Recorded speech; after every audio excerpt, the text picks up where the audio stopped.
Tori, little Veronica Lake? What do you mean?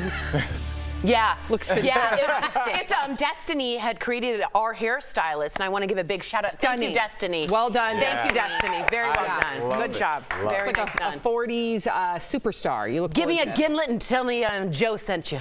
Okay. Someone said what in the background? Love you, so did Tori. everybody at home. Okay.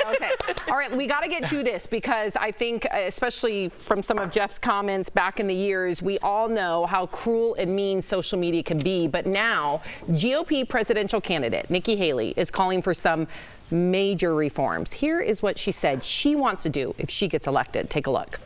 When I get into office, the first thing we have to do, social media accounts, social media companies, they have to show America their algorithms. Let us see why they're pushing what they're pushing. The second thing is every person on social media should be verified by their name.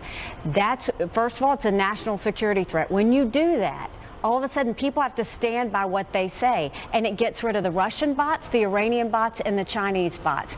And then you're going to get some civility when people know their name is next to what they say. Accountability. And they know their pastor and their family member is going to see it. It's going to help our kids, and it's going to help our country. Well, critics were quick to rip Haley for her suggestion. Ron Desantis tweeted this out, saying Haley's proposal to ban anonymous speech online, similar to what China recently did, is dangerous and unconstitutional. It will be dead on arrival in my administration. So what do you all think of Nikki Haley's proposal? And Jeff, you've been saying this for years, so please, you have the floor. Well, I appreciate the credit. I'm proud of you. Yeah, I agree that. with you. Here's the thing that I don't like about politics. Can't we just say, hey, this might be something we should look into as a government, instead of taking an idea and smashing it to the ground and stepping on top of it? What are you talking about, Ron DeSantis? This is something that needs to be controlled and fixed in the future. At least talked about. Right. So here's my thing. I've talked about this. I want someone where they're also accountable for their actions and sayings, right? I get a lot of hate. I get a lot of people telling me to kill myself and my children. If I said that to someone, I lose my job, I lose my career, I'm lambasted from society, right? But if you work at a grocery store or somewhere else, you could just make up a fake account and tell my family whatever they want, even if it's harmful to me or my mental health. I don't think so. I don't like that for our future. I understand where it comes in, you know, it's free speech and all that, but make an app that everyone is willing to sign off on that. Here's my driver's license, whatever it is that you know to identify me as a person. I'm willing to put that information out there so we could have a civil discussion about what's going on. Instead of this hate speech, instead of, we don't know if they're troll farms, we don't know if it's China, we don't know if it's Russia, we don't know if it's their trolls, we don't know what's going on, especially what's going on right now in Israel. There's a lot of misinformation coming in, and I'd like things to be ironed out in a more professional way, so to speak. So I'm all for this, Nikki Haley.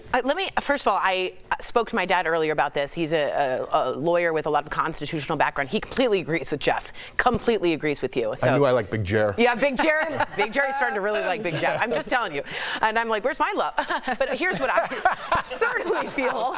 Therapy later. No, here's what I feel. I have been turned by you and Sam discussing this for about 3 or 4 years now.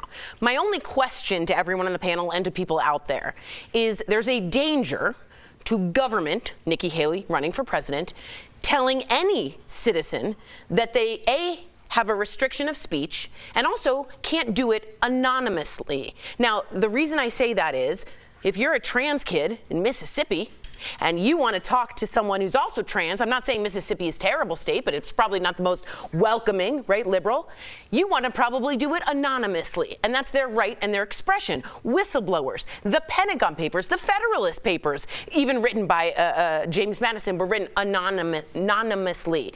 There's an important part of our background as Americans that freedom of expression, even the ones I'm offended by, should be allowed. Well, now, you're wait, conflating two different things. Okay, though. but let me finish really quick. But hold on. Lastly, I'll say this. There's a personal responsibility. There is a block button. There is a mute button. And at some point, I don't want government making an obstacle to give me more freedom of speech. Now, let me just say this. I kind of agree with you, but I wanted to give you the other side. Totally, but I just really want to quickly, before you chime in, when there are whistleblowers, yes, you could do it on social media, but there's a lot of other means. You can go to a journalist, which is a lot more effective and a lot more credible given the disinformation on social media. But is it as widespread as social media? I don't want to conflate whistleblowers with trolls who are literally aiding and abetting to young teenagers who end up committing suicide. There's been many tried cases where the attorney will read the messages that led to said teenagers' attempted suicide or suicide. I hear that. So I just don't want you to conflate the two. Go ahead. I kind of agree with you. I'm just letting you know. Tori, of course. You said something that it just sparked something in my mind when you're talking about expression. Yes, you have a freedom of expression, but do you have a freedom of overexpression? And what I mean by that is we did a story, probably season 1 or season 2, Kabi, and I remember it was like the Million Moms of America wanted something banned or something, and it came out that there was only like 2,600 members, but that group branded itself as 1 million people. They can send out 1 million bots or however many you can pay for, and they are overexpressing their actual point, and that could shift public perspective about something's popularity or non-popularity. Well, I think that's the issue. It's the ability to make something that is a minority voice or thought the majority, and that's what we're seeing in government. That's what we're seeing in elections. There's a reason why Ron DeSantis isn't for this, because Ronnie likely has a handle, a Finsta, that's at my 3-inch lifts 305. Tell everybody what a Finsta is. A Finsta is a fake Instagram. So when you make up another handle for yourself so that people can identify you, y'all know what it is because you use them to troll us. But shouldn't Ronnie with the 3-inch lifts be allowed to have that account? According to the gem of our democracy, the First Amendment. But with his name attached to it. Why? Because you need to stand by what you tell people. Just like if I'm on the street and I say something offensive, that person can then go to the police department and file a complaint against me. But I can write an anonymous op-ed to the New York Times and I'm not told by my government. I don't think the New York Times will publish anything. Many times they publish full of anonymous hate speech. Well, of course. But that's what we're talking about. We're talking about not just somebody lending their opinion anonymously online. We're talking about the people. You can still be anonymous in this world. But however, that becomes a slippery slope. If you start with extremists, what I'm saying is I'm worried it goes down to the regular people. But here, let me just make a point about the Constitution real fast. When you're talking about that, I understand free speech and I'm all for it, right? I think it's gotten to a point where it's way past free speech and it needs to be regulated. I don't think the forefathers thought about the internet, our founding fathers thought about what is happening right now digitally with the internet and things like that. I don't think they thought about that you could get a gun that fires 800 bullets every single second in the Second Amendment. So we have to make amendments to these to the Constitution. I just want to give Tori to come up to speed here. Agreed. I just want to first thank you for taking the other side, and also to your point. And Tori brings up a very valid point here.